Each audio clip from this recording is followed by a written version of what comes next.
We know a lot of different things play a part in your agricultural business.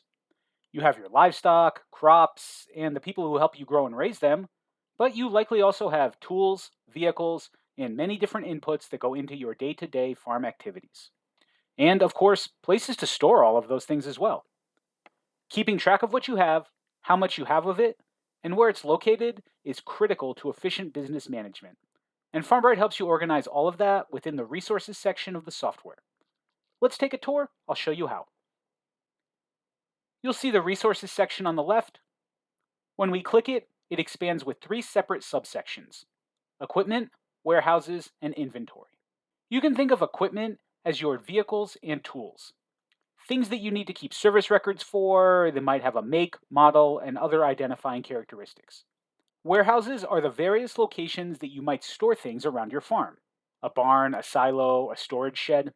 You can also further organize your warehouses into bins, which might be a cabinet or a shelf within a building.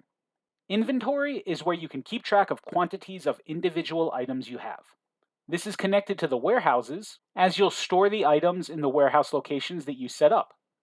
You can add and remove from this inventory manually, and use the items when working with your livestock and crops. You can even store finished products that you sell in your market here as well. Let's start by diving into equipment and take a look at some tools and vehicles.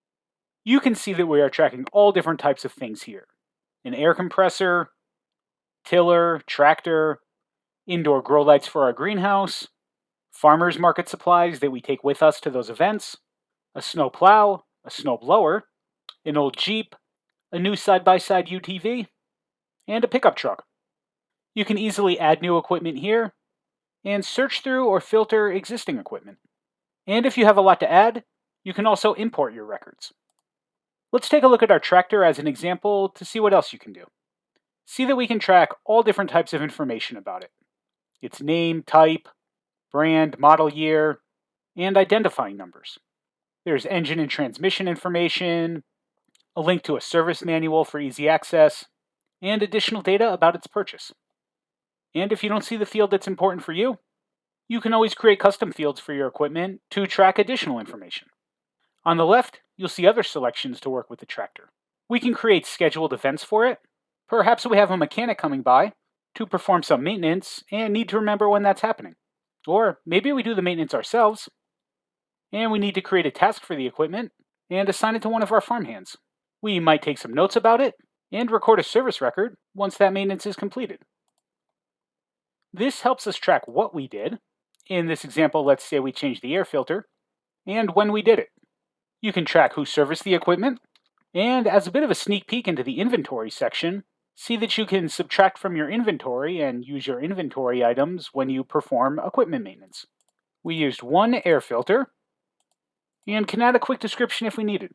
We can record the current hours or mileage, and add an expense if this service cost us anything. Clicking this box will put a transaction in the accounting section. I'll save the record, and we'll move over to that tab, and we'll see the cost for the recent maintenance here. This helps you keep track of what this equipment costs to run and account for expenses and income associated with it. You'll also see the ability to add photos of the equipment or upload files if you need, maybe a manual or a spec sheet. Now, let's move on to the warehouse section. You can see that we've created examples here like barns, warehouses, sheds, tanks, and silos. We've even added some of our cold storage refrigerated facilities. What all of these have in common is that we store inventory items in them. Whether it's a corn silo, fertilizer tank, hayloft, or storage barn with multiple cabinets, closets, and shelves, you can create a warehouse to track inventory with it in FarmBright. Let's create one to see the process. We'll give it a name, the central warehouse storage, and optionally add an internal ID. We can then choose if the inventory capacity for this warehouse is tracked for the entire warehouse, or if we need separate bin capacity. Something like a silo or liquid storage tank would likely be set to only in this location, as it's one large storage container for storing a single item. In this example, though, we're going to track capacity in separate bins, as we will store different types of animal feed in different bins within this central warehouse. We'll save, and then set up those bins. As an example, we'll create bin A with a max capacity of 250 pounds. Depending on what you're storing, you can limit capacity using other measurement units too. And of course, if you're set to the metric system, you might see things like kilos and liters here. Be aware that setting capacity is optional. It's up to you if you want to track that or not. I'll save. I'll fast forward a bit with some video editing and see that we now have 3 bins available in this warehouse. Be aware that this structure is entirely up to you. You could get more detailed and granular by setting up a cabinet as a warehouse and the shelves in it as the bins, or less detailed with a large warehouse with no bins or capacity at all. It just depends on how you want to track your inventory. I have some existing inventory items that I've already created that I'm going to add to these bins, and to do that, we'll choose the plus button on the right. I'm going to add my cattle feed to bin A, and say that I have 200 pounds of it. You can also record a source, which lets you know where this inventory came from. And we'll do something similar with goat feed for bin B.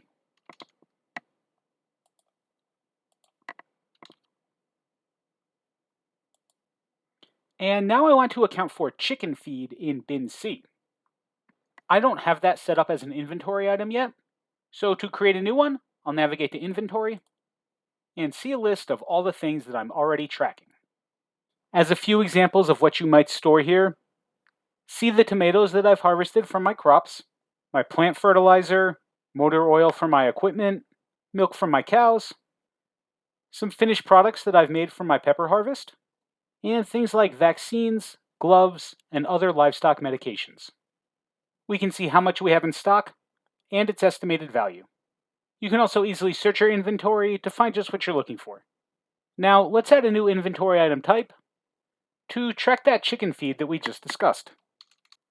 After giving it a name, we can optionally add a variety to it. If we have pellets and chicken scratch for feed, we might need to track them separately, even though they're both chicken feed. You can add a SKU if that helps you track your item internally, and then choose an inventory unit. This is how you measure this particular item. For chicken feed in the US, I'm going to use pounds, but check out all the other units that you can use to store your items. Perhaps bushels of a harvested crop, bales of hay, or gallons of milk. Note that the selection for quantity is made as a catch-all unit for whatever you want to measure. For example, if I wanted to count my chicken feed as the number of 25-pound bags that I have on hand, I could use quantity here, and then supply 25 in this field below for the estimated pounds per unit. This is totally up to you and what works for your operation. Because I keep my chicken feed loose in the bin, I'm going to set this back to pounds. And I can add an estimated value per unit, in this case per pound, so that I can know how much this asset is worth in my inventory.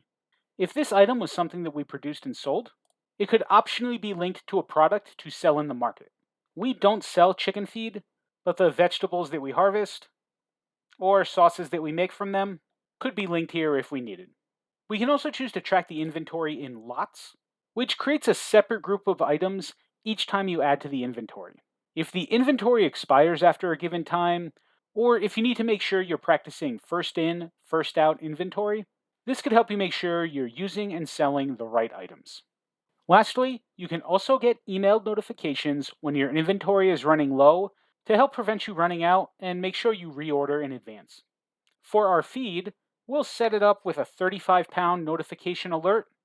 That gives us about a week of food left for our smaller flock. And you can supply an email address for where that alert should be sent to. After clicking Next, we can then add to this inventory item. We'll add the 140 pounds that we currently have on hand to the central warehouse storage, bin C, that we created previously in the warehouse section. Since we're tracking the feed in lots, FarmBright will automatically generate a lot number for us, but if you'd like to manually create one, you can supply it here. We can also add a source for where we got this chicken feed, and then save. You can use the buttons to add and remove when you buy more or have it delivered, or use the inventory. You can also manually adjust the amount that you have, in case you realize that you have more or less than what you previously expected. Also, if you need to adjust any of the details that you saw when we created the inventory item, you can click Edit in the upper right, and perhaps change your alert or the value based on market conditions. Now that it's created, you can also store photos of your inventory item here and access a QR code for it here.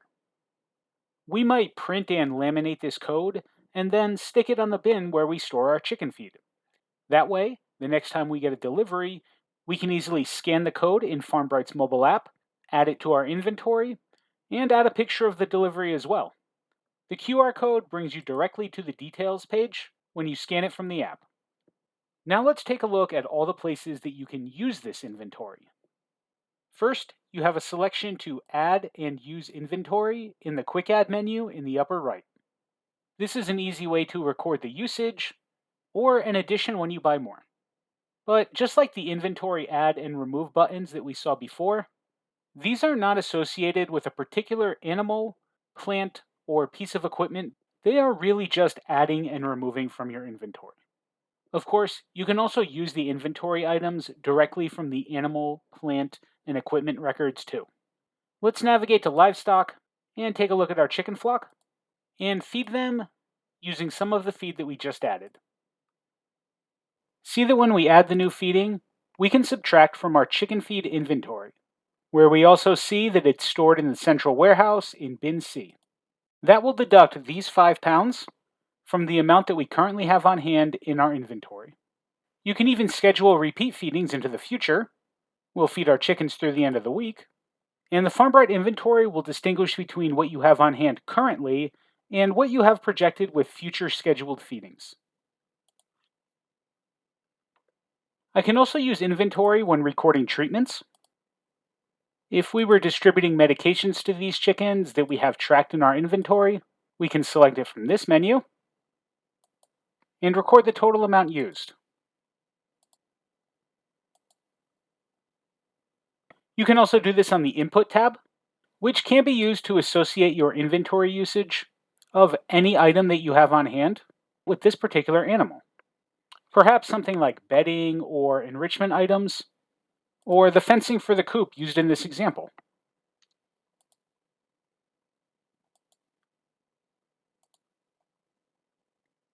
Let's take a look at the Accounting tab for this animal. Using the estimated unit value that we saw earlier when setting up the item, FarmBright knows the cost of the inventory used on this flock and adds the feed, input, and breeding costs to a break-even amount. This helps us account for how much we are spending on this animal, even when our accounting expenses are not directly related to them. The inventory usage that we just saw is also applicable to your plantings as well. When you add treatments to your crops or grow locations, you'll be able to subtract from inventory here too for things like fertilizers, soil, and compost. Back over to our chicken flock. You can also add to inventory when recording a yield from an animal or a harvest from a plant. These might be things like eggs from our chicken flock, milk from our cows, or produce harvested from our crops. For our eggs, we'll record that we yielded 22 today, grade them, and then save and add to inventory. We'll associate the eggs with our eggs inventory item and see that we can add a different amount to the inventory than what we actually yielded from the hens. Perhaps we dropped one, and now we're only adding 21 to our inventory, and we'll add breakage as a reason. We'll pick a warehouse to store them in, we'll use the egg storage cabinet, and see that a lot number from this yield is automatically generated. And then we'll save, where we can see that we yielded 22 and added 21 to our inventory in this lot number with 1 as a loss due to breakage. Now let's go back to the inventory section and see how the feeding and egg yield we just did affected our inventory. Let's take a look at that chicken feed and immediately notice that we have 105 pounds available, but 135 pounds currently stored. This difference is specifically attributed to the repeat scheduled future feedings that we added to our flock. You might recall that we fed 5 pounds today, March 11th, and scheduled repeated feedings throughout the week. In these next 6 days, we've already allocated 30 more pounds, But when we open the bin and take a look inside today, we would see the 135 pounds that are currently there. Now we'll click on the History tab on the left. Working from the bottom, you'll see the 140 pounds that we added to the bin today, and then 5 pounds removed each day for the feedings over the week. And if we navigate over to our eggs, we'll see those 21 eggs stored in that cabinet. We can also look at the history here and see the 21 that were added in that lot number from today's harvest.